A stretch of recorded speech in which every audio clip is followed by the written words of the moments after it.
Rafael Spaca, ele é jornalista, ele é pesquisador, ele é documentarista, tá aí preparando esse documentário que já está dando o que falar no Brasil inteiro. Gente, quando eu convidei o Rafael, eu já sabia, né, do trabalho do Rafael, mas aí eu comecei a ver algumas entrevistas dele. Prontamente eu entrei em contato com ele, eu convidei pro programa.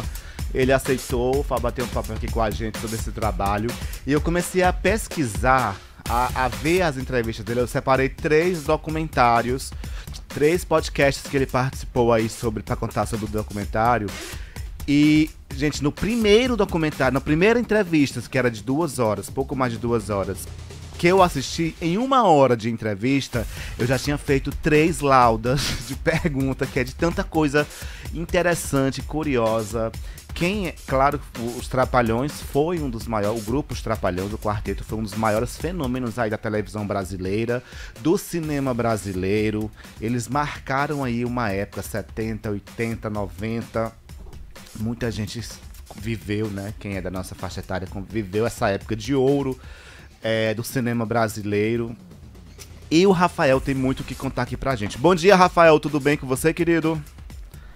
Bom dia, é um prazer falar com você, ainda bem que deu certo aqui a conexão. Muito bom. Rafael, antes de começar a falar dos Trapalhões, alguém já te falou que tu é a cara da Marcela Adnet? Todo mundo fala isso. É sério, né? Na hora que eu vi, meu Deus, ele é a cara do Marcelo Adnet. A cara, todo mundo cara. fala. A cara. Mas você acha mesmo? Eu acho que não, hein? Eu achei. Na hora que eu vi a primeira, eu falei, rapaz, ele lembra alguém. Ficou naquela, lembra alguém. Quem, meu Deus? Aí, Marcela Adnet. Falo também que eu pareço muito o Brad Pitt, o marido lá da Gisele Bündchen também. O Tom Brady. Exato. Pra começar a nossa entrevista, você é fã dos Trapalhões, né? Sim. Fã dos Trapalhões. E como é que surgiu aí a ideia de criar esse documentário? Qual foi, assim, o X da questão que falou, não, preciso criar esse trabalho, tá faltando alguma pesquisa aí sobre os Trapalhões. Conta aí pra gente como surgiu essa ideia de criar esse documentário. A ideia não foi minha, foi de uma amiga produtora chamada Sara Silveira, que decidiu, falou assim, Rafael, eu tinha 2 livros já a respeito dos Trapalhões. Você já tem 2 livros lançados, né? O Cinema dos Trapalhões, Por Quem Fez e Por Quem Viu, e as HQs dos Trapalhões. Um é de 2016, outro é de 2017. A produção do documentário começou em 2018 ou 2019, alguma coisa assim. Eu fui lá conversar com ela falou, sua pesquisa é muito legal, você devia transformar isso num documentário onde vai ter um alcance muito maior do que os livros. E aí foi onde deu o start. Falei, puxa, é verdade, fazendo um documentário o alcance vai ser muito maior. E a partir dessa ideia dela, comecei a correr atrás dos depoimentos, das entrevistas, enfim, de tudo. Quantas pessoas no total, Rafael, você entrevistou aí para esse trabalho? Deu umas 68 por aí. Vale lembrar que dessas quase 70 pessoas que você conversou, que você entrevistou pro documentário, são pessoas que fizeram parte da equipe técnica dos Trapalhões na televisão, no cinema. Também tem famosos, né, que trabalharam. Eu vi que você entrevistou a Angélica, você entrevistou Pelé, você entrevistou, quem mais que eu vi? A Cristiana Oliveira, que fez os Trapalhões na Árvore da Juventude. E também eu tava vendo a minha pesquisa aqui que teve o dublê dos Trapalhões, que segundo o Tony Ramos. E Caetano Veloso, Ney Matogrosso, Sidney Magal. Cara, foi um timaço, Fábio Júnior. Tem uma série de artistas que ou trabalharam com eles no cinema ou na televisão, nas histórias em quadrinhos. É um elenco, um time qualificado de primeira, que deu um embasamento histórico muito importante para essa pesquisa. A Xuxa deu entrevista? A Xuxa não, ela ia dar, mas recuou no último... Forças ocultas pediram pra ela não dar essa entrevista. Foi isso mesmo que aconteceu. Mas foi isso, né? Foi isso mesmo. E me diz uma coisa, Rafael, como é que foi a recepção dos fãs? Porque nós sabemos que existem fãs, né, Yuri, que são fãs mesmo, aqueles fãs que colocam o artista num altar, que colocam os ídolos num altar, que os ídolos são perfeitos, que os ídolos nunca erraram, que os ídolos são os fanáticos. Eu vi uma expressão do Rafael, agora eu não tô me lembrando como foi que você falou aí com relação aos fãs dos Trapalhões. Conspiratórios? Foi conspiratórios? Não me lembro agora. Como é que foi a recepção dos fãs? Porque assim, gente, o documentário não é um documentário de fã. Aliás, é um documentário feito por um fã, mas não é pra homenagear um artista assim. Pra mostrar que eles são muito lindos, perfeitos, maravilhosos, marcaram a história. Você tá contando um lado de, assim, o que a galera não viu. E até bom dia, Rafael, que é o Yuri. É o Yuri, nosso convidado de hoje, Rafael. Rafael. Falar com você. Tudo bom, Yuri? Beleza? Tipo assim também, o lance do fã, a diferença de fã também, né? Num contexto geral, assim, meio que generalizando. Os fãs dos Trapalhões, eles não têm essa cultura de hoje em dia, de ser hater, né, na internet, como a juventude da Anitta, do Whindersson Nunes. As pessoas vão lá e comentam e vêm com ódio. Esses fãs, por serem de outras gerações, eles também tiveram essas ações, assim, de disseminar ódio na internet, vir com hate pra cima das suas redes sociais? Primeiro um abraço aí pro Yuri, um prazer falar com ele também. É meu, assim, é um documentário de um fã, eu sou um fã dos Trapalhões, mas não é que eu sendo fã significa que se as histórias que estão me contando, mesmo que sejam, que doam para os fãs, aqueles fãs mais deslumbrados, eu não vou colocar isso em pauta, eu acho que não. É um trabalho jornalístico, é um trabalho de documentário, e tudo que vier à tona e que for relevante para os fãs saberem, a gente vai colocar. O fato disso, algumas coisas espinhosas incomodarem a Renata Aragão, Dedé Santana e alguns fãs mais fanáticos, isso não me faz recuar, ao contrário. Eu acho que é interessante e é importante todo mundo saber a dimensão histórica e humana desses 4 humoristas geniais que o Brasil teve a oportunidade de partilhar ao longo de décadas. Até porque tudo que ele vai mostrar no documentário não foram coisas que o Rafael inventou. Foram coisas que as pessoas que conviveram com os artistas tiveram propriedade para falar, porque eles conviveram durante anos com os 4, com o Didi, Dedé, Mussum e Zacarias. Então, aí acaba que... E eu tenho certeza que o Rafael, a intenção dele não é detonar, né, Rafael, a imagem dos Trapalhões, acabar com aquela... destruir infâncias, a gente fala, vai destruir minha infância, porque falou isso do Dedé, falou isso do Didi, acabou, minha infância acabou daquele jeito. Foi igual quando eu descobri um dia desse, conversando com a Fernanda Souza, que não eram as Chiquititas que gravaram as músicas das Chiquititas. Minha infância acabou toda. Mas enfim. Agora, Rafael, me diz uma coisa. Eu ia te perguntar se você em algum momento ficou com receio, ficou acuado. Você não ficou, né? Não teve esse sentimento de ficar acuado. É porque como... O sentimento que eu tenho vendo o teu trabalho, Rafael, é como se tu estivesse mexendo assim um vespeiro. Que a qualquer momento pode...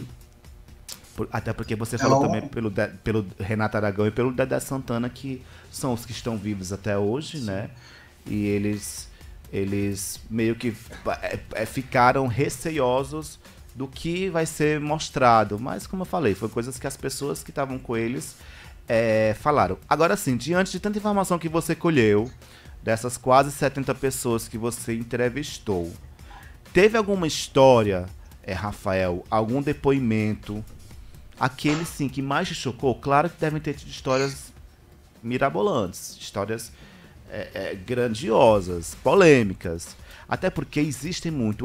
Quando a gente fala de um artista, existe muita especulação, né, Yuri? Existe muito folclore muitas lendas envolvendo não só os Trapalhões, como vários outros artistas. Até hoje as pessoas falam que o Michael Jackson não morreu, que o Elvis Presley veio morreu um dia desse. Enfim, os folclores envolvendo artistas.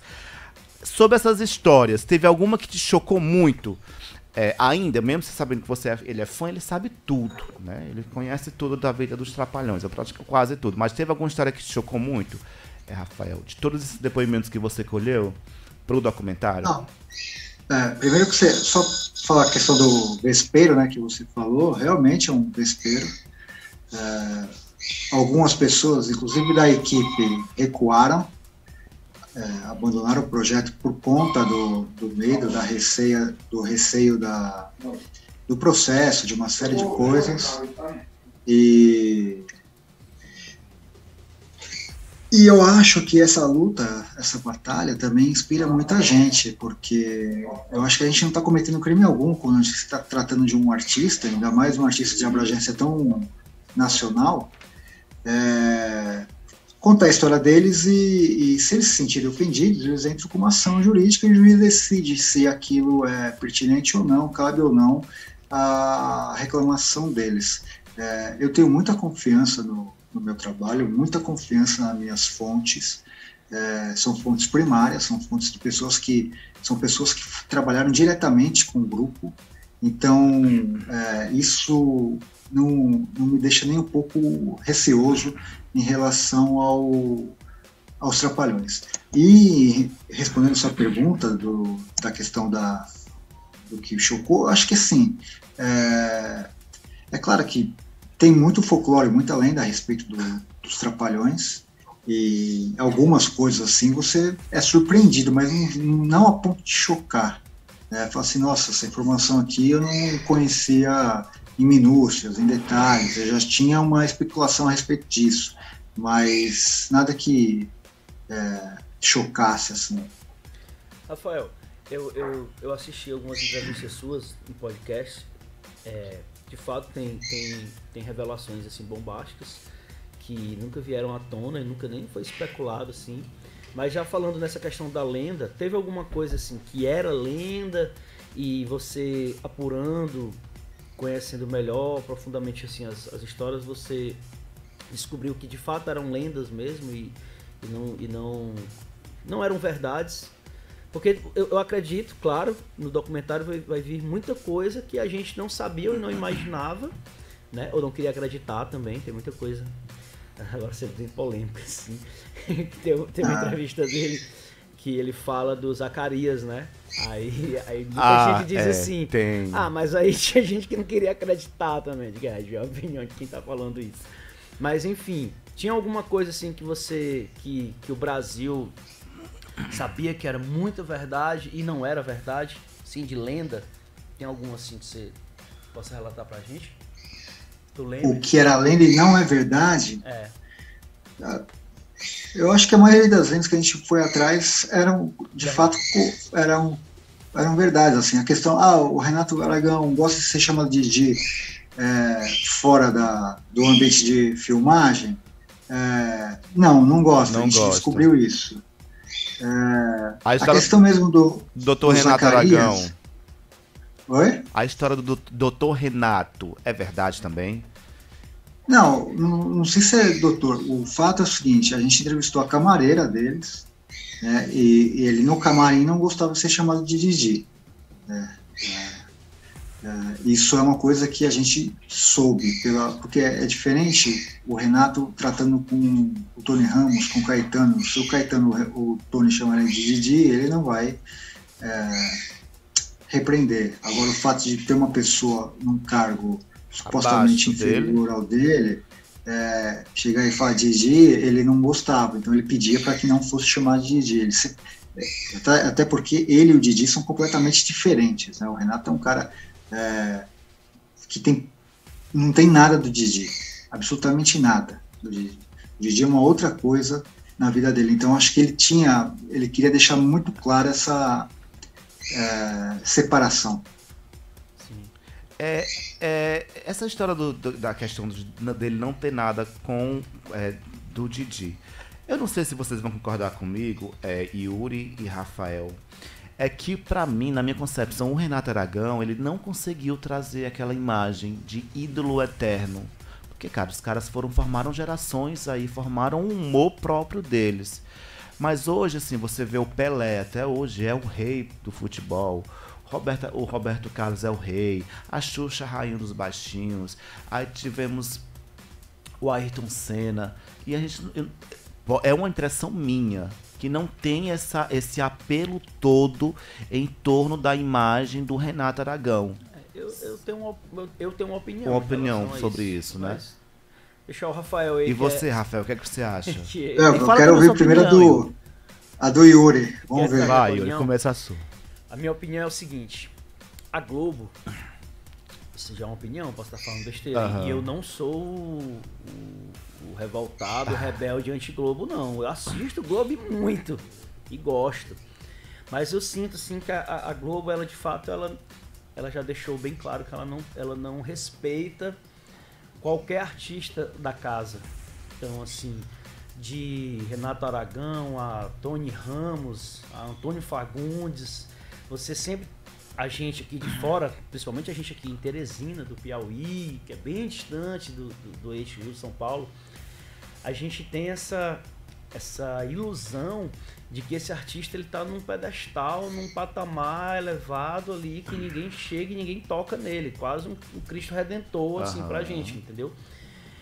Só que com o passar dos tempos, assim, com essa mudança, com a chegada da internet, com todas as coisas que aconteceram no mundo de 2000 pra cá, muita gente não conseguiu. Essas pessoas que você falou aí, ou elas morreram e estão na nossa mente com aquela imagem dos anos 90, saudosismo do passado.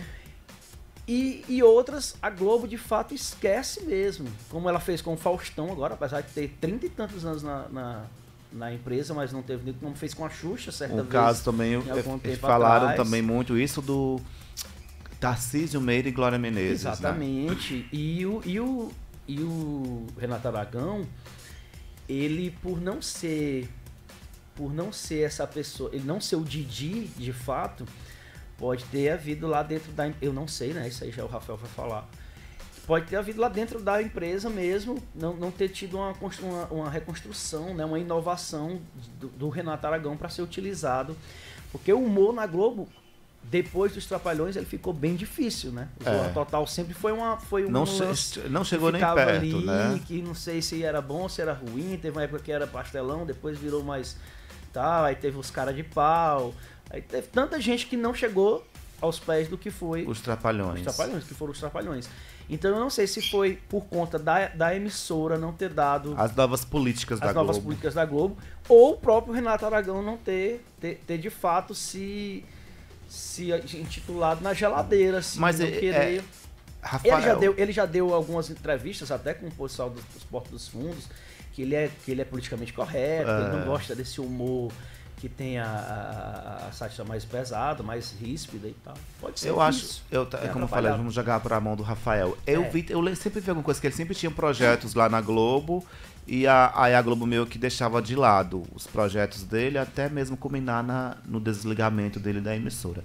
Qual a tua opinião aí sobre isso, da questão da imagem do Renato Aragão hoje, Rafael?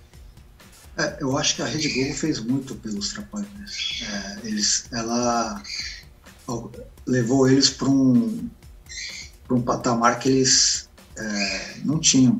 Apesar de terem feito muito sucesso na TV Tupi, na TV Excelsior, na própria Record, a Globo alavancou a popularidade deles a níveis estratosféricos, numa época que a Globo dominava a programação na televisão no Brasil. Nos 80, 90, era uma coisa massacrante. O que eu vejo, essa questão da popularidade do Renato, não tem a ver com a Globo, tem a ver com ele, pessoa física, de administrar mal a própria imagem. E ele agora virou TikTok. Ele é um cara que não dá muita margem para, por exemplo, o Carlos Alberto de Nóbrega. O sonho dele é ter o Renato fazer uma participação na Praça é Nossa. O Renato não deu gostinho para o Carlos Alberto. O Carlos Alberto foi um cara muito importante na vida dele. Então, esse tipo de coisa. E aí vai gerando notícias, né? O Renato não participa da Praça é Nossa. Dá essas desculpas esfarrapadas, que era contratado da Globo. Agora ele não é mais contratado da Globo. Por que ele não faz uma participação na Praça é Nossa? Por que ele não dá um depoimento em homenagem ao Dedé, quando o Dedé é homenageado em alguns programas de televisão? Então, essa postura meio antipática cria uma certa aversão do público.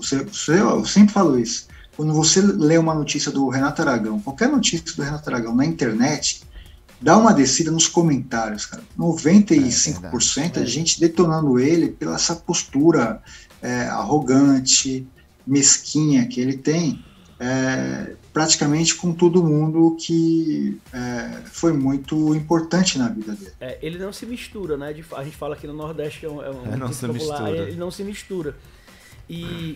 E posso até estar errado, mas eu lembro que no Instagram, quem ajudou ele a bater milhões lá foi o Carlinhos Maia, assim, que, se eu não me engano, foi quem fez uma campanha, assim. Teve uma história do Carlinhos Maia mesmo com ele, né? Ajudou. O Roberto Carlos e o Renato Aragão. Foi o Carlinhos Maia que fez uma brincadeira assim, gente, tem que seguir e tal, e aí a galera foi lá seguir. Ei, Rafael, me diz uma coisa, essa era TikToker dele, tem... A Lilian e a Lívia, que são mãe, e a esposa e a filha, tem envolvimento nessa nova era dele? Ou... Total. É por isso que ele tá nessa. Foram elas que apresentaram isso.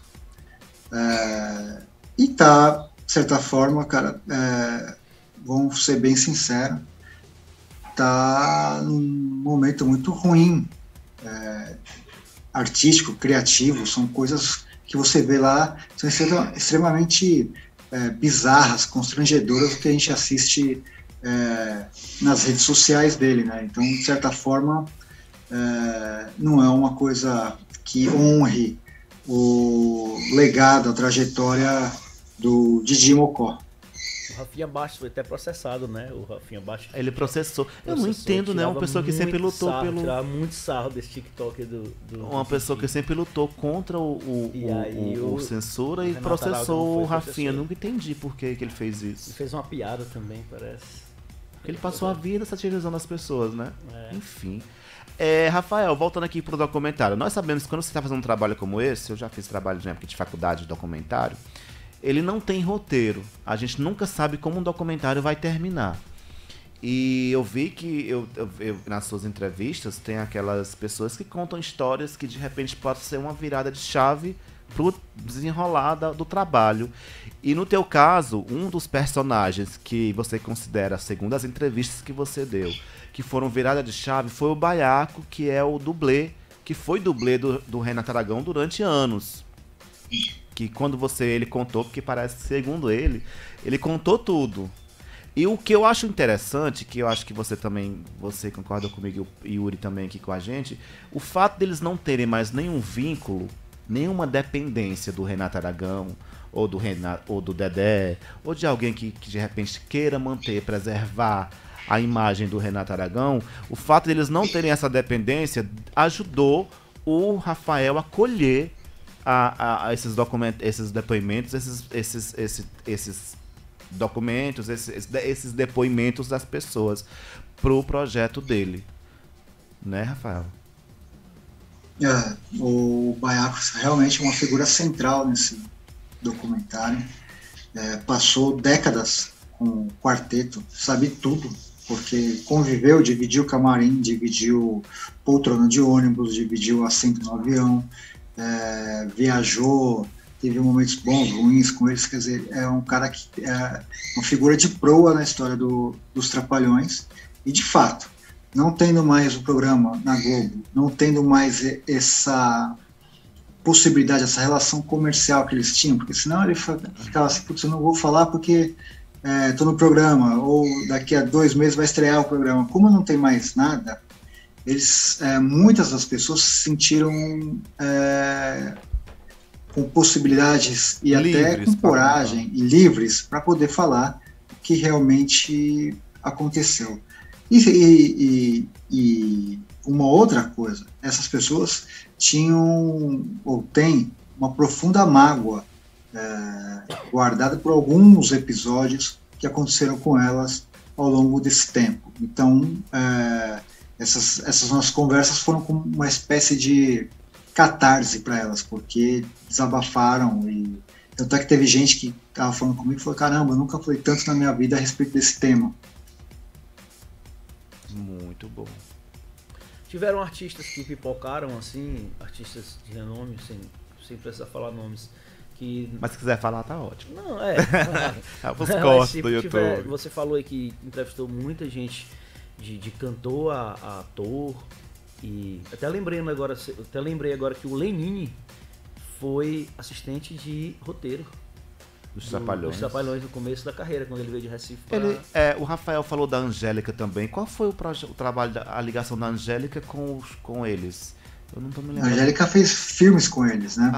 Os Trapalhões na Terra dos Monstros, Os Heróis Trapalhões, tem uma ligação. Eles ajudaram muito, inclusive a Angélica no começo da carreira. Ela era de uma outra emissora, e aí mesmo assim eles tinham essa parceria, né, de fazer trabalhos com ela. Malandro, ajudou muito na popularização da imagem. Teve Sérgio Malandro também nos Trapalhões? Teve O Sérgio Malandro é uma coisa engraçada. Quando os Trapalhões se separaram em 1983, o Sérgio Malandro foi cotado para ser um dos substitutos de Dedé, Mussum e Zacarias. Aventou-se essa possibilidade porque o Renato queria formar um outro quarteto, e o Sérgio Malandro era um dos principais candidatos a ocupar essa vaga dos Trapalhões. Sem contar que ele fez o Trapalhão na Arca de Noé, que foi o filme importante, que é o filme nesse momento que os 4 estavam separados. Ah, tá. Agora, respondendo a pergunta do Yuri, teve algum artista que pipocou? A Xuxa, o Sargento Pincel, o próprio Carlos Alberto, quem mais?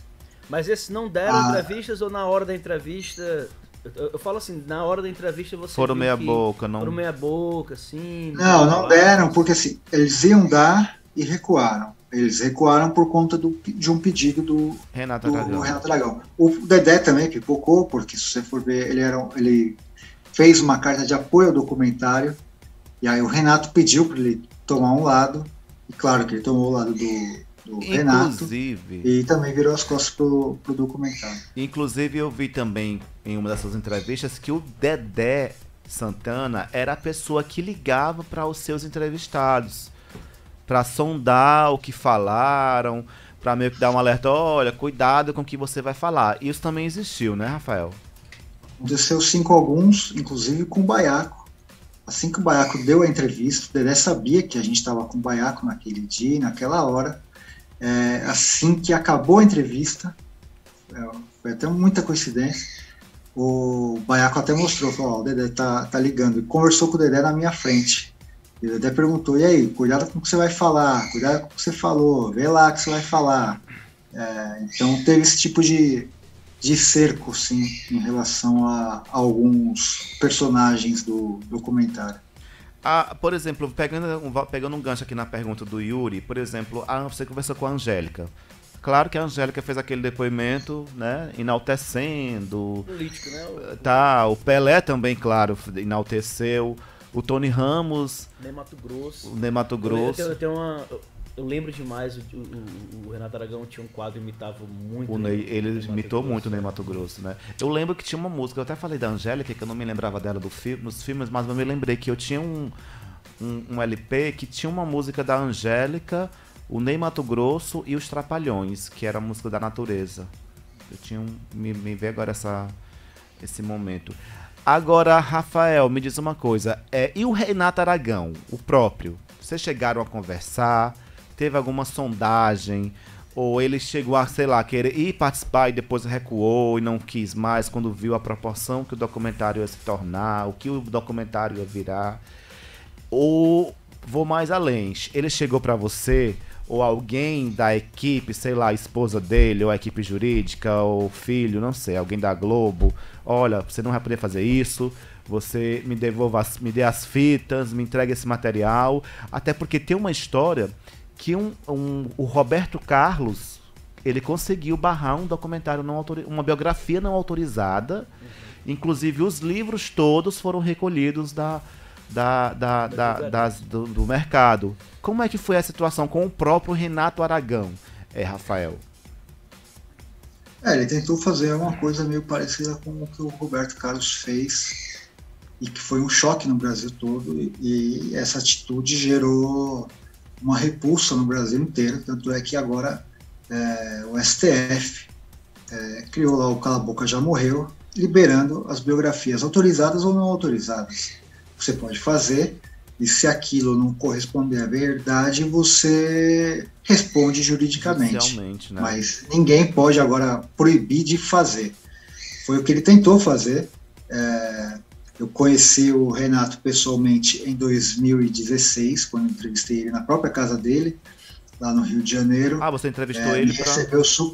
Me recebeu super bem para o meu primeiro livro, foi a entrevista que ele deu para o meu livro. Sim, tá.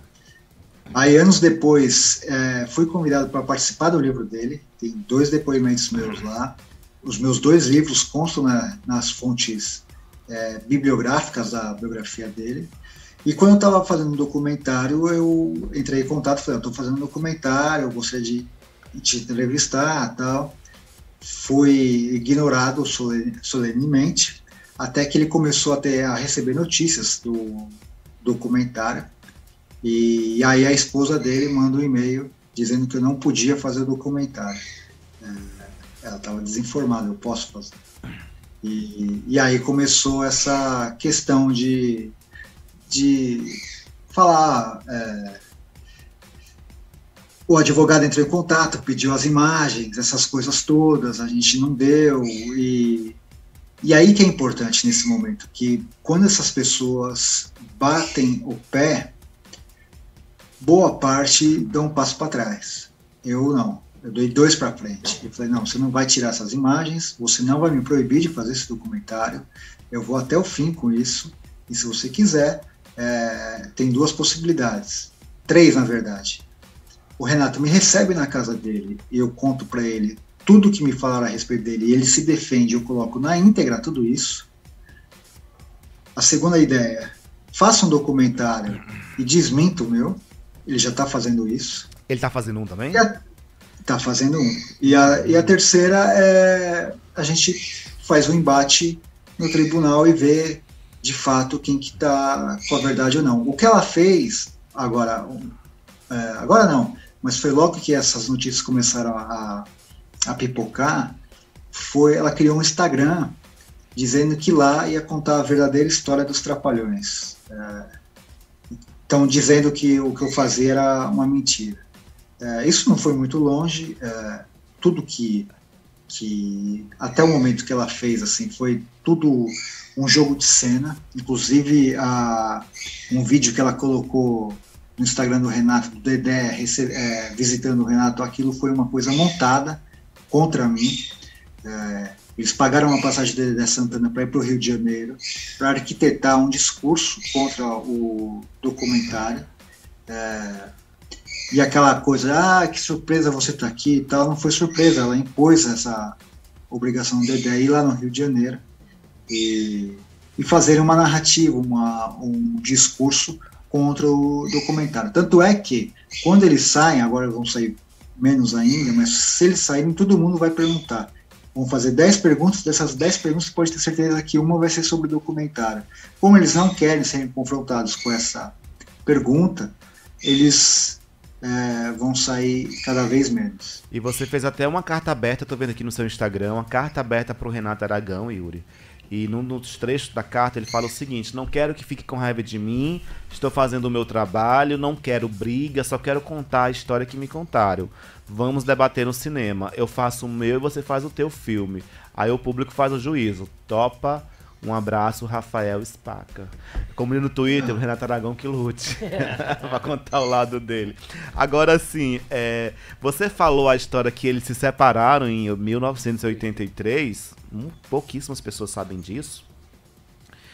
E a questão foi a grana, né, Rafael? Indiscutivelmente o Renato Aragão ganhava muito mais do que os outros, né? Era coisa de anos-luz de diferença. Fundamentalmente foi isso. Tinha uma discrepância muito grande, principalmente na parte do cinema. Isso incomodou os outros três, eles se separaram. E foi de agosto de 83 a março de 84. Eles ajustaram lá algumas pontas, não ficou ainda como eles queriam, mas melhorou em algumas coisas. Eles sabiam que era pior ficar separado do que junto. Porque então na eles época voltaram.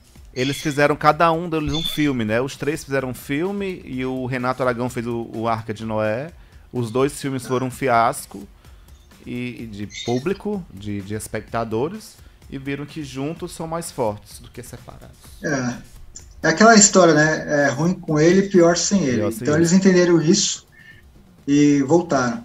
E falar dos filmes dos Trapalhões, uma coisa que é indiscutível também é que os filmes deles, a filmografia dos Trapalhões, sustentou o cinema brasileiro durante muito tempo. Principalmente na década de 80 e começo da década de 90, os filmes dos Trapalhões eram assim os líderes de bilheteria anos-luz. E era muito dinheiro, né? Era hoje, o da Xuxa também, né? Xuxa também. Que era todo mundo junto. Mas se você vê em relação a hoje também, o do Whindersson, o do Tirulipa, o da Maísa, sempre, apesar de ter internet, é diferente, são tempos diferentes, né? Mas também são muito fortes. Mas são bem diferentes. O que os Trapalhões foram naquela, como o Rafael fala aí, a Globo fez muito por eles. Fez muito. Inclusive, ainda sobre essa separação, uma das polêmicas envolvidas a ruptura aí do quarteto foi a seguinte frase dita pelo Renato Aragão, Yuri. No lugar do Dedé coloca um burro, no lugar do Mussum um macaco e no lugar do Zacarias um veado. Palavras ditas por Renato Aragão na época da separação. Isso existiu também, né, Rafael? Existiu. Foi, quem deu essa declaração aí para o documentário foi o roteirista do filme. Eles estavam fazendo, o roteiro já estava pronto da Arca de Noé. E aí ele falou, o que eu faço? Porque o roteiro estava pronto com esses 4 personagens. E aí ele deu essa declaração, que é uma declaração que realmente... Nos tempos de hoje iria ser chocante. Assim, um cancelamento gigantesco, né? É chocante e é um depoimento de uma pessoa que ouviu isso do próprio Renato. Então, assim, é difícil ele chegar e falar, mas eu não disse isso, tal, mas o cara tá falando aqui, que viu, que testemunhou, que... Então, são coisas que a gente vai colocar, que eu não vejo por que não colocar. Eu acho importante colocar, até para mostrar, até para humanizar, assim, o cara falou um momento de raiva, não é legal isso, claro que não é legal, mas é importante colocar para mostrar também a figura humana, o caráter, o tom daquela briga, o tom daquele momento, o contexto histórico daquilo, porque foi uma briga que, assim, eu estou agora, nesse ano, vai dar tudo certo, estou muito confiante. Eu vou lançar um livro que chama Biografia em Primeira Pessoa dos Trapalhões. É um livro que vai ter aproximadamente 1000 páginas. O que esse livro vai fazer? É um livro que eu pesquisei mais de 4.000 documentos, de jornais, revistas, internet, de tudo, rádio, declarações que eles próprios falaram e foram publicadas na imprensa. Então eu peguei todas as principais aspas e essa biografia são eles mesmos contando as histórias, tá? Eu só organizei. Rafael? Então, nesse momento da briga, por exemplo, vai ter um capítulo só sobre essa briga, foi uma briga muito feia, via imprensa. Dedé falava mal do Renato, Renato falava mal dos outros 3. Então, tudo isso vai fundamentar o que está também no documentário. Deixa eu te perguntar uma coisa, mas a briga sempre, no contexto geral, era sempre os três contra o Renato contra os três, ou entre os três também tinha alguma rixa, assim, alguma racha? Não, era isso, assim. O Renato tem a RA Produções e eles tinham a Demusa, que é Dedé, Mussum e Zacarias, uma produtora. O Renato, ele já tinha, dos quatro, assim, a percepção que a gente tinha como fãs é que, assim, os quatro eram tratados de maneira iguais. Não. O Renato já tinha o maior salário na televisão e já tinha o maior ganho no cinema. Quanto à televisão, até porque foi uma negociação do Renato com o Boni, que era o grande chefe da Globo, né? Da Globo, eles até que não se incomodavam tanto com a diferença salarial. A questão maior foi na parte do cinema, da porcentagem. Era uma porcentagem acachapante, até humilhante, para falar a verdade. Como era, Rafael, em números, como é que a gente pode falar que era assim? Era 80% pro Renato e 20% para eles dividir entre eles? Era alguma coisa do tipo? Passou longe ainda, cara, pra você ter uma ideia. Sério? Bem longe. Então, tinha esse incômodo dos lucros do cinema, tinha também um incômodo, de certa forma, artístico, que o Renato fazia questão mesmo de ser a grande estrela, então você vê nos cartazes, o nome dele tá maior, o rosto dele tá maior, as cenas deles, tanto na televisão quanto no cinema, piadas eram dele. O roteiro sempre é tendencioso a ele. A ele, né? Sempre foi. Eu lembro também de uma capa da Veja. Torno, né? Teve uma capa da Veja também, né? O Boni deu entrevista pra você? O Boni não deu entrevista para o documentário, mas ele deu entrevista para esse livro que eu vou lançar, que é a biografia em primeira pessoa, e deu revelações muito importantes em relação aos Trapalhões. Também ele nunca deu uma entrevista exclusiva e tão longa a respeito de um tema como os Trapalhões quanto ele deu para mim. Para quando é que sai o livro, Rafael? Até o final desse ano é lançado. Eu vou comprar mesmo. Já está em produção, porque é um livro muito trabalhoso, que você tem que organizar em diversos capítulos. Por exemplo, tem uma coisa que pouca gente sabe. O Chico Anísio foi um grande parceiro, até um grande incentivador dos Trapalhões, defendeu os Trapalhões várias vezes. Mas ele teve dois problemas com o Renato Aragão. O Renato Aragão plagiou o Chico Anísio em 2 oportunidades. E no livro a gente vai contar, porque tem entrevistas do Chico falando a respeito disso, tem até desculpa do Renato Aragão falando dessas cópias, desses personagens que ele fez do Chico Anísio. O Renato Aragão pegou a Xuxa? Eu sempre tive essa curiosidade. Isso eu não sei. Não, ninguém falou não, né? Ninguém. Eu vi agora. Não deu pra ver o rosto do Rafael agora. A expressão. Eu tô vendo aqui o rosto. O que você achou da expressão dele? Agora ele disse assim: agora fizeram uma pergunta. Será que é uma cereja do bolo que pode vir e ele não quer falar pra gente? Será se alguém falou e ele não? Deixa pra ver no documentário. Eu sempre tinha essa curiosidade de saber se o Renato Aragão pegou a Xuxa. Enfim. Outro tópico também muito se falou, um assunto que o Yuri tocou. E até as pessoas sempre. A sexualidade do Zacarias. O Zacarias era bissexual, né? Pessoas que inclusive a ex-mulher dele, ela falou abertamente sobre a sexualidade naqueles tempos eram outros, né? Não era tão fácil sair do armário como é hoje em dia. Até mais ele que era uma figura pública do universo infantil, que tinha esse peso ainda maior. Anos 80 não era nada fácil, anos 80, 90 ainda não é, mas lá era muito mais difícil. É um tópico também que você vai abordar e que pessoas conversaram com você sobre isso, né, Rafael? Isso aí é coincidência, nessa quinta eu publiquei um TBT do Zacarias com uma namorada, a cantora Valesca. Deixa eu ver aqui. Era uma cantora de fossa. Eu tô aqui no seu Instagram. Tá aqui. @Rafael Spaca. Eu tô com ele aberto aqui no Instagram dele. O Zacarias foi casado com a Selma Lopes. A Selma Lopes, para quem não conhece, é uma grande dubladora, tá viva. Ela faz a voz da Marge Simpson. Ai, que maravilha! E o Zacarias tinha também, a gente estava falando essa questão, né, o Yuri falou dos folclores e tal. Uma desses folclores é a questão do Zacarias, a causa da morte do Zacarias. o Dedé, em várias entrevistas, fala, foi uma dieta mal feita que Falaram muito acarretou isso na época, da uma dieta que ele É estava uma coisa fazendo. assim que quase que sem sentido. Eu nunca vi alguém morrer de dieta.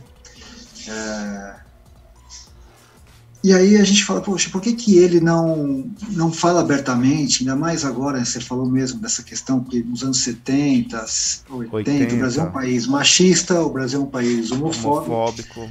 mas está tendo vários avanços em muitos aspectos.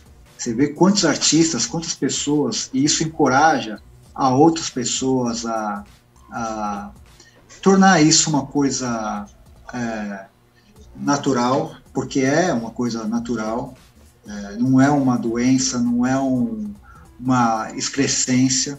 O fato da pessoa ser ou não ser homossexual ou bissexual só diz respeito à pessoa. Mas a gente acha importante falar isso justamente para normalizar e as pessoas falarem assim, vamos parar de hipocrisia. Qual que é o problema de falar que Zacarias era bissexual? Isso não vai diminuir o talento dele, não vai diminuir a história dele, não vai diminuir a genialidade dele. E levantar essa bandeira para que outras pessoas se sintam encorajadas mesmo de falar. E acho que quanto mais a gente falar, mais a gente vai quebrar preconceitos. Eu acho que do que era para o que está, avançou muito o Brasil. Ainda não é o melhor cenário, não é, mas não assim, teve uma evolução significativa graças principalmente a muitos posicionamentos que as pessoas tiveram, né? E tornaram isso uma coisa tangível para muitas famílias. Inclusive, o Zacarias, ele levava um namorado para as gravações, né? Todo mundo sabia lá do Zacarias. No Saltimbancos Trapalhões, um dos namorados dele participa do filme como um dos capangas lá do dono do circo. Então, aquilo todo mundo sabia. Qual foi o último filme? Tudo bem, a gente entende que naquele momento ele era o Brasil era outro, era difícil chegar a explanar, explicitar aquilo por conta do receio de chocar os fãs, uma série de coisas, mas assim, por que hoje não se fala? Por que o Dedé, quando dá uma entrevista, não chega e fala, realmente, era isso, a gente não contou por uma série de coisas, tal, que a gente entendia que na época poderia atrapalhar alguma questão ali dos Trapalhões, mas o fato de esconder isso até hoje, eu acho isso patético. Qual foi o último filme que o quarteto gravou junto? Foi Uma Escola Atrapalhada, em 90, que foi onde o Zacarias aparece muito magro, e aquilo também foi um choque, porque quando você vê a cena do Zacarias nesse filme, deu margem na época à imprensa a várias especulações, inclusive a AIDS. Inclusive que ele tinha HIV, né? E esse filme foi lançado em 90 e no mesmo ano o Zacarias morre. Ele morre em março de 90. Inclusive, você falou das entrevistas do Dedé, eu também vi um podcast, acho que foi por Inteligência Limitada, não lembro agora, que ele falando que acho que eles entraram de férias, eles ficaram um mês sem ver o Zacarias se isolou na casa dele, ficou trancado dentro da casa dele, ninguém tinha acesso ao Zacarias, se eu não me engano era só um rapaz que trabalhava na produção, que é filho de um humorista, ele falou o nome agora, não me lembro, e eles parece que iam voltar a gravar e queriam saber notícias do Zacarias, e o Zacarias não queria receber ninguém, só esse rapaz, essa pessoa, esse homem. Aí essa pessoa ajudou eles a entrarem na casa se eu tiver errado, você me corrija, por favor, Rafael. Ele ajudou os três a entrar na casa, e quando eles se depararam com o Zacarias, e o Zacarias tomou susto vendo os três, eles se assustaram muito, porque eles que o Zacarias estava estava totalmente irreconhecível. Isso também aconteceu, né, Rafael?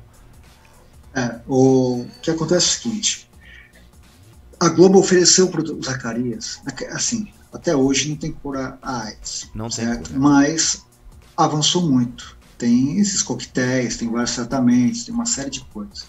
Mas naquela época, o que tinha de mais avançado era a possibilidade de ir para os Estados Unidos fazer um tratamento. O Cazuza foi, né? Fez isso. E a Globo ofereceu para o Zacarias. O Zacarias era espírita, ele tinha outros conceitos em relação à vida, e ele procurou fazer um tratamento alternativo, com ervas, chás, uma série de coisas. Ele quis ficar recluso, realmente ele não quis a visita dos outros três, até para não chocar a imagem que tinha, né? Ele queria que deixasse aquela imagem, a última imagem, uma imagem mais... sempre falam isso, né? Uma imagem uma melhor imagem possível. E o Zacarias, como, repito, o filme ele estava muito magro, após o filme ele ficou ainda mais magro. E ele não queria, até porque ele era uma pessoa vaidosa, que as pessoas tivessem uma última imagem dele naquele estado que ele estava. Então ele tentou, ao máximo possível, evitar as visitas. Na época também teve a capa da Veja também do Cazuza, que pode ter também criado isso no país, né? Quem era da proporção que o Zacarias era, que teoricamente também era do mesmo patamar do Cazuza, pode ter ficado receoso de querer aparecer, porque o Brasil já estava impactado. Já estava com o Cazuza, né? Com esse lance do Cazuza. Rafael, das pessoas que você entrevistou sobre o Zacarias, as pessoas falaram, olha, ele morreu de AIDS, em consequências do vírus HIV. As pessoas confirmaram isso pra você? Sim. Sim, né? O Baiaco, por exemplo, foi o cara que também falou, dando um exemplo, tá? Mas tem outras pessoas que também falaram. Então, a gente está bem seguro do que vai colocar Existia consumo de droga entre eles? Tu tem alguma... Tu soube de alguma... Droga? Assim? Sim, de droga, na época. Não. Só a questão se você encarar álcool, Sim. O Mussum, aí seria o Mussum.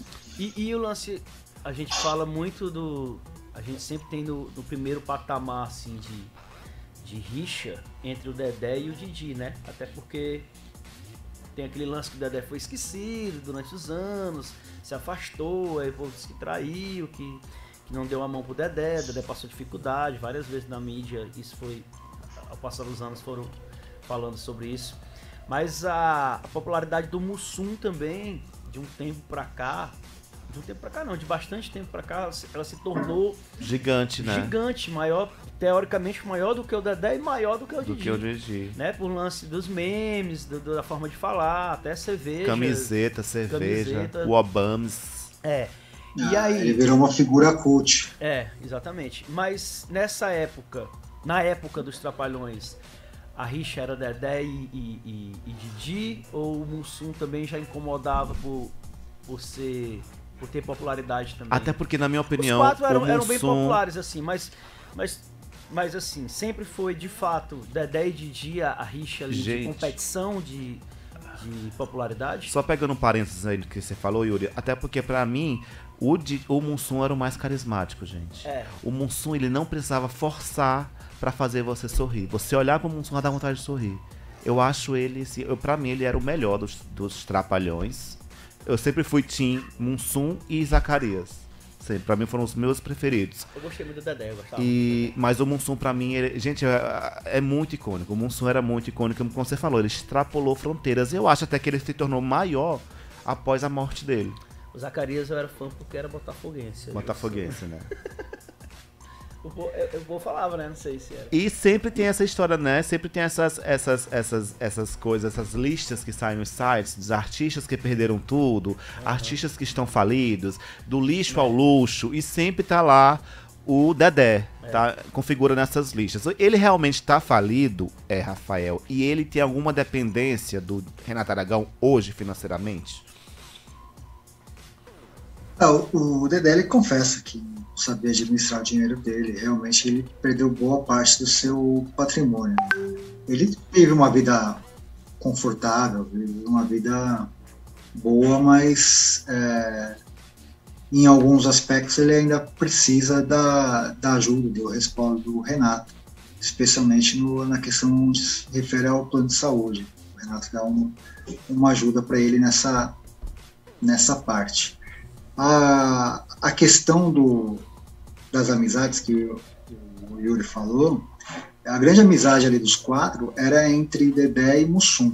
O Zacarias era um cara que estava bem com todo mundo, mas ele tinha o jeito dele. Ele era mais recluso, mais introvertido. Então ele gostava mais de ficar em casa, lendo, cuidando das plantas, essas coisas todas. E o Renato era um cara que gostava mais de circular por aí na alta sociedade, com a família também.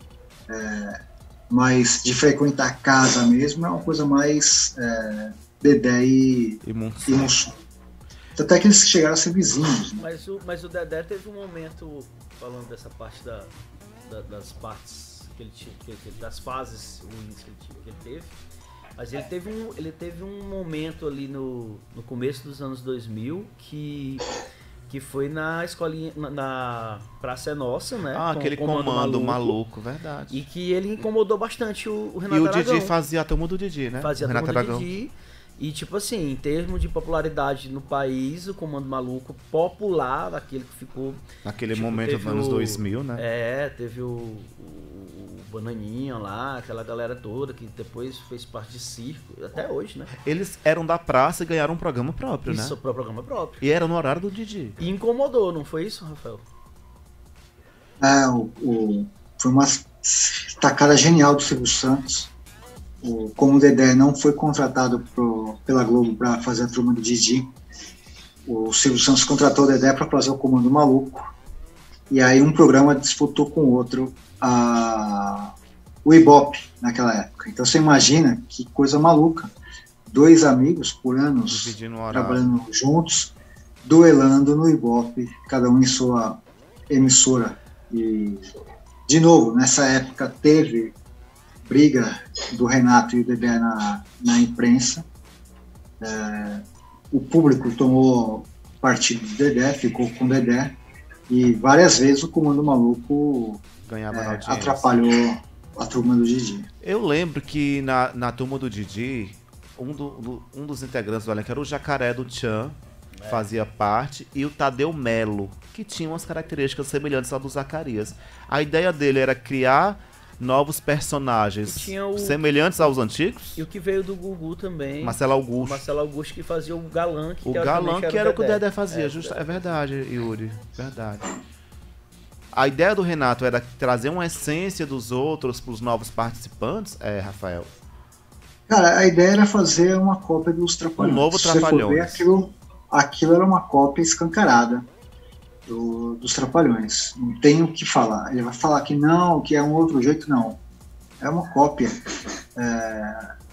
do que eram os Trapalhões. Você vê que o Jacaré é o Mussum, o Tadeu Melo era o Zacarias, e o Marcelo Augusto. E o Galã lá era o podia ser Didi. Marcelo Augusto, depois foi o André Segatti.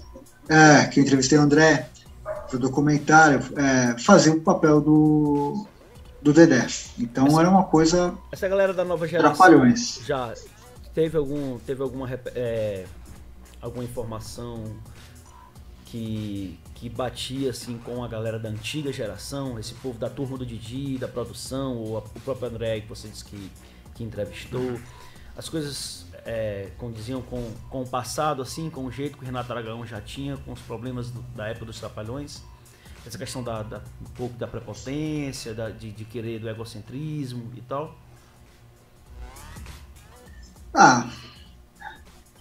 Eu acho que essas questões todas, cara, de quando separa, quando fala, quando brigam, cara, um provar para o outro que é mais importante, que não precisa do outro, que é autossuficiente, que enfim,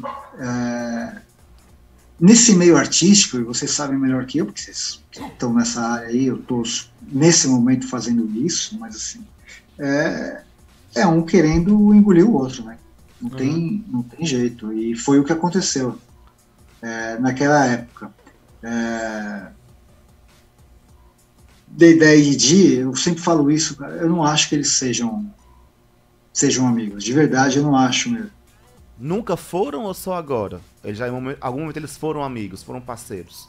Não, eu acho que eles eram colegas de trabalho, eu acho que eles tinham um tratamento respeitoso, mas eu não acho, de verdade, que sejam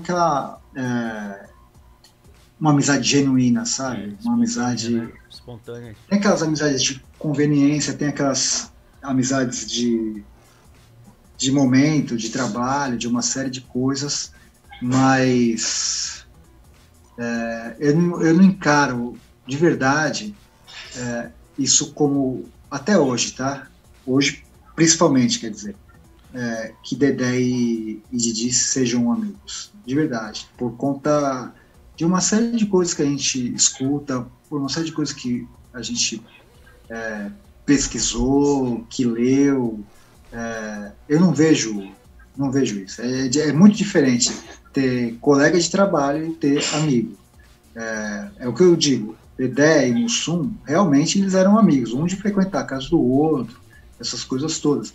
O Zacarias gostava de todos, podia até dizer que amigo e tal, mas gostava de ter uma relação um pouco mais distanciada, porque ele tinha um universo, cara. Ele não tinha o deslumbre do artista. Já o Renato tinha.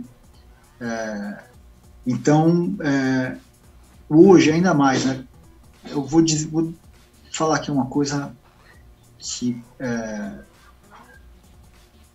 vai ser meio polêmica, que é o seguinte. Gosto. Você não faz com um amigo o que o Dedé faz com... Quer dizer, o que o Renato faz com o Dedé. Ele ajuda no plano de saúde, mas de toda hora lembrar o Dedé que ajuda com isso, não é uma coisa de amigo, sabe? Se você quer fazer, cara, você faz de coração. Você chega e fala assim, tá aqui, manda pra mim aqui o boleto, eu pago, se precisar, tamo junto, mas não precisa ficar toda hora lembrando jogando na cara. Você tá fazendo aquilo por ele, sabe? Então, eu não vejo isso como uma coisa de fato, não é. de amigo. Deixa eu aproveitar aqui e mandar um beijo pra Dorothy Bennett, tá ligadinho no programa. Falei o nome certo, né? Dorothy Bonetti, é uma grande Bonetti. amiga. Maravilhosa. Lá de Curitiba. O nosso tempo já tá indo, mas assim, pra quando é que sai o documentário? Já tem data? O que é que tá faltando ainda? Falta colher mais depoimentos? Já tem o suficiente ou já falta conversar com mais alguém? Rafael? Não, ele tá pronto, o documentário. Todas as entrevistas que eu quis gravar, gravei. As outras que eu quis e não consegui, mas tudo bem, mas tá fechado. Tá tudo já amarrado. Lembrei. Agora é o trabalho mais gostoso, que é a edição. Vai ser uma coisa formidável montar isso. Quero fazer para o cinema, quero fazer para televisão, quero fazer para internet. Vai ter o livro também do filme. Muito vai bom. Vai ter um monte de coisa são 5 desdobramentos. Vai ter a microsérie para internet, vai ter pílulas para o YouTube. Vai ter o podcast? Podcast, eu participo de todos, né, cara? Então nem precisa. Eu já contei tudo do filme, praticamente. Ela já te pegou lá, 4 horas. Rafael, espaca lá, só o que tem. Vai sair esse ano ainda o documentário? Vai, a gente está muito acredito, né? confiante nas parcerias que a gente está firmando. E otimista, muito otimista, porque a gente está conseguindo coisas que poucos conseguem. Assim, a gente está com possibilidade de exibir isso em TV aberta, em TV fechada, em streaming, no cinema. Isso vai virar livro. Na TV aberta. Assim, aonde vocês mirarem, vocês vão ver coisas do... Maravilha. TV aberta, já vejo o Silvio Santos pegando esse documentário pra exibir. Até porque ele comprou os filmes, né? O SBT tá exibindo alguns filmes dos Trapalhões. Então, aí você já corta o Silvio Santos, porque se ele comprou o filme, ele não vai comprar o documentário. Ah, já corta o Silvio Santos. Porque ele não vai entrar nessa dividida, porque a exibição desses filmes... Ah, sim, é porque peguei agora o contexto, tem a ligação com o Renato, né? Ele fez, inclusive, uma coisa muito triste, que foi chamada Sessão Renato Aragão, sendo que os Trapalhões, Dedé, Mussum, Zacarias e Renato Aragão, então ele excluiu os outros três. Foi uma coisa muito triste, apagar, ou tentar apagar os outros três Será se dessa isso questão. Tem o dedo do Renato? Não sei de quem, de verdade eu não sei o que aconteceu ali, mas o nome da sessão é um nome muito infeliz. Eu vi também um dos podcasts, você falando que um empresário, se eu não me engano, foi do norte do país, te ofereceu 5 milhões de reais para você detonar o Renato Aragão no documentário. Procede? Procede. E você não aceitou. Ele era um cara que queria... Por isso que, assim, você vê como que é importante, né? E isso que fique bem claro. A ideia não é detonar o Renato, a ideia é contar a história, seja ela boa ou ruim. Eu não fiz o documentário pensando em fazer uma louvação ao Renato, e também não fiz uma coisa para destruir a imagem do Renato. Eu fiz o documentário para contar a história. Então, assim, o que esse cara queria é que eu deturpasse a história para um lado só, contasse só coisa ruim, sendo que não tem só coisa ruim na história do Renato, tem coisa boa também. Por isso que, apesar do dinheiro ser um dinheiro importante, fundamental, eu não aceitei fazer, porque não dá para fazer uma coisa totalmente distorcida só para atender a um capricho desse rapaz. Eu lembro, um dos momentos que eu lembro do Renato Aragão, ele subindo no Cristo Redentor. Você lembra, Yuri? Sim, claro. Claro. E o Criança Esperança, que durante anos ele foi embaixador, né? Ele tem muita imagem forte ligada ao Criança Esperança. Essas seriam as partes boas, assim. Uma das partes boas, Rafael, dessa parte do Renato Aragão ter sido ligado à questão de ajudar, né? Da filantropia, essas coisas todas, do Criança Esperança. Assim, me fala, se possível, alguma coisa que foi legal, assim, que é como, ainda agora eu ia até intervir aqui o que o André falou, quando, em relação à amizade, eu acredito que num processo desse de tantos e tantos anos, ainda os quatro vivos e trabalhando junto, em algum momento eles de fato foram amigos, porque você vivencia aquele momento ali de satisfação, né, de satisfação artística e profissional. Então acredito que em algum momento teve aquela parte que ainda tudo eram flores, assim, que tudo era legal. E que momentos foram esses que proporcionou momentos legais, né? Coisas boas que o Renato Aragão proporcionou juntamente com os Trapalhões também. Eles se divertiam juntos, o clima era bacana nas gravações, tudo. Eu falo que os Trapalhões não existiriam se não fosse a energia e a força de trabalho do Renato Aragão. Se não tivesse o Renato Aragão, os Trapalhões não seriam o que foram. De fato, ele era um líder mesmo, de fato? Ele era o líder, era o empresário, ele era tão bom como artista quanto como empresário. Era um cara que ia para as cabeças ali, para lutar pelo trabalho dele, lutar pela marca, lutar pelo programa, lutar pelos filmes. É um cara fundamental. Os Trapalhões, se não fosse o Renato, não chegava onde chegou. Então, os três eram artistas. Ele era artista e empresário, o que é difícil também, né? Você ver fazer isso. Ele tinha um dom, cara, de transformar tudo em ouro. Assim, ele colocava a mão e transformava aquilo numa coisa que não tinha nada em alguma coisa, num diamante. Ele fazia isso. E hoje ele perdeu isso por conta, de fato, da administração, da gestão de carreira dele, ser da família, assim. Tu acredita? Exato. Em que Ele era um chave cara que mudou teve uma boa isso, né? formação. Em que horas isso mudou, né? Qual foi o momento que a chave mudou, que ele era tão dedicado? Beleza. Hoje em dia ele tem quase 80 anos, não é isso? Acho que já tem quase 90. Qual a idade do Renato Aragão, Rafael? Ele tá com, se eu não me engano, ou 85 ou 86 anos. Poxa.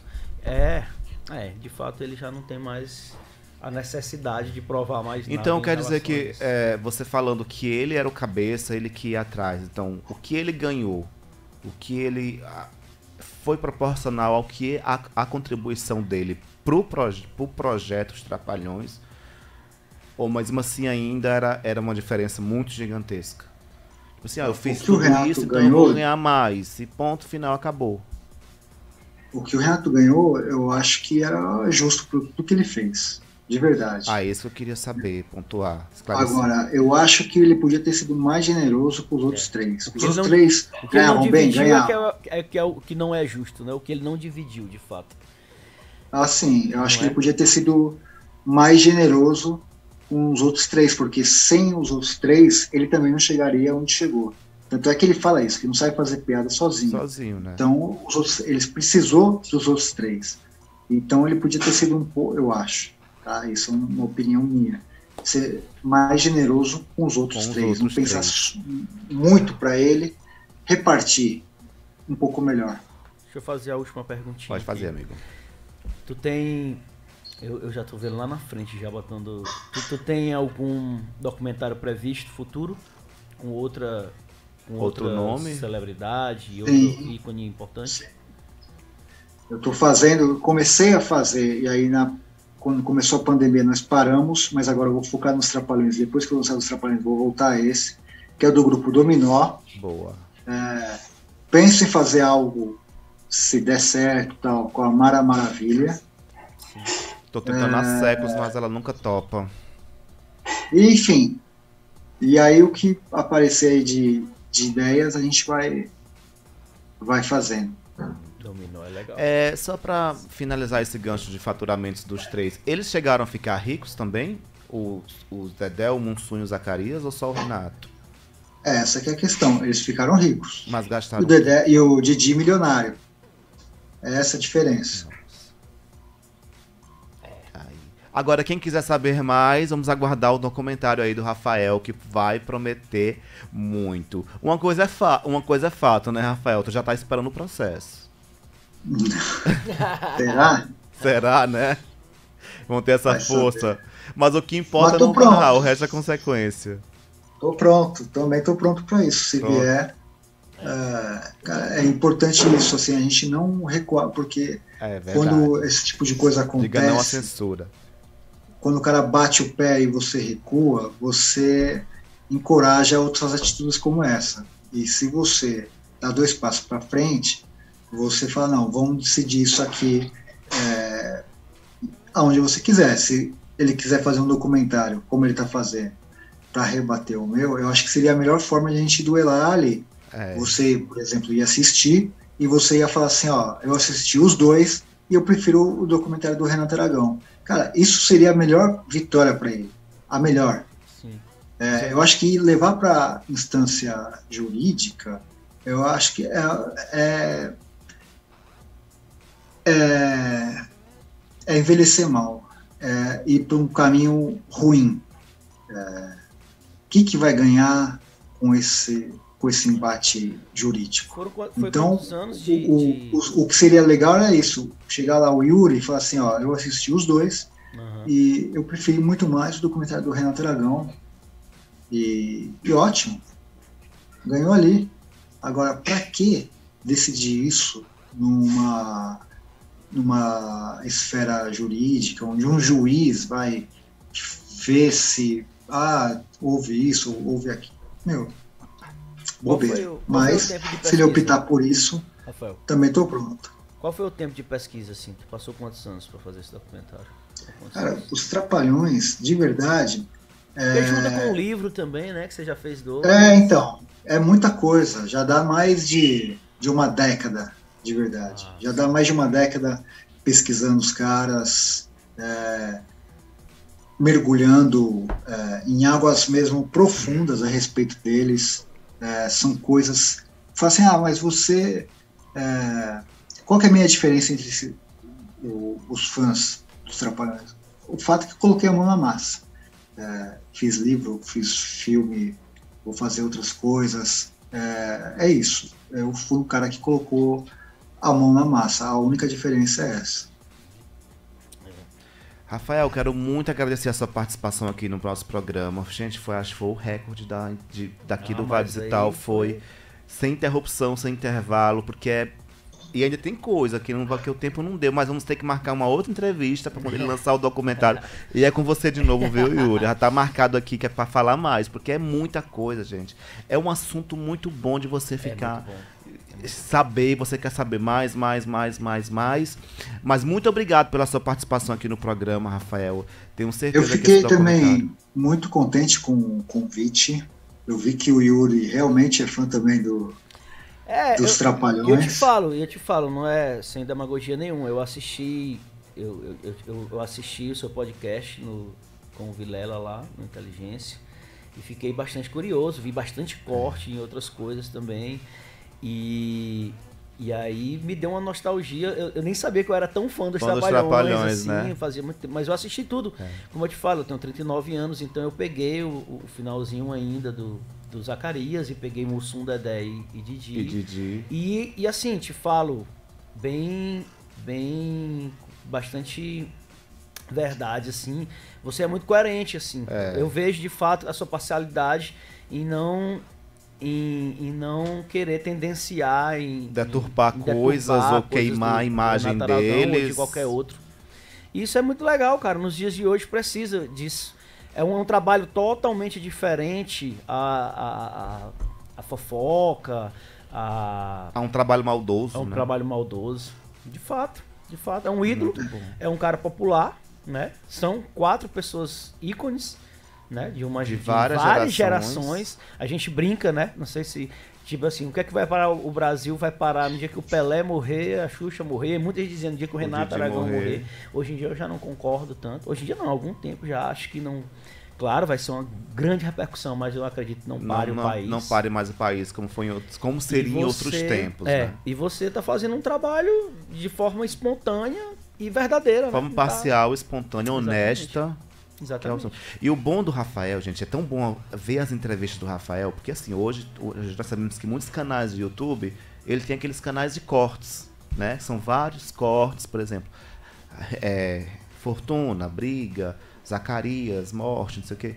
Aí você, você às vezes você vai assistir só os cortes para você saber uma ideia do que é aquela entrevista. Mas no caso do Rafael, eu no meu caso assisti a entrevista completa. Eu assisto tudo. A entrevista completa. E eu ainda tô com mais um podcast que eu ainda vou assistir dele, que eu quero saber tudo, e eu tô ansioso por esse documentário. Muito obrigado aí pela sua participação aqui conosco, Rafael. Cara. Parabéns. Sucesso parabéns. Mais ainda. Depois a gente vai querer conversar mais sobre o Dominó e a Mara Maravilha, né?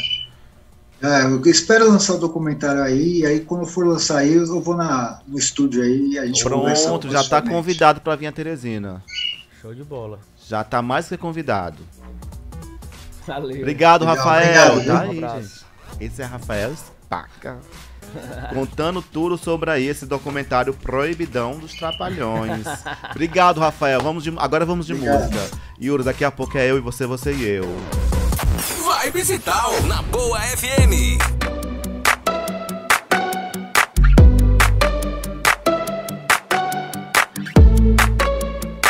I took an arrow to the heart. I never kissed a mouth that tastes like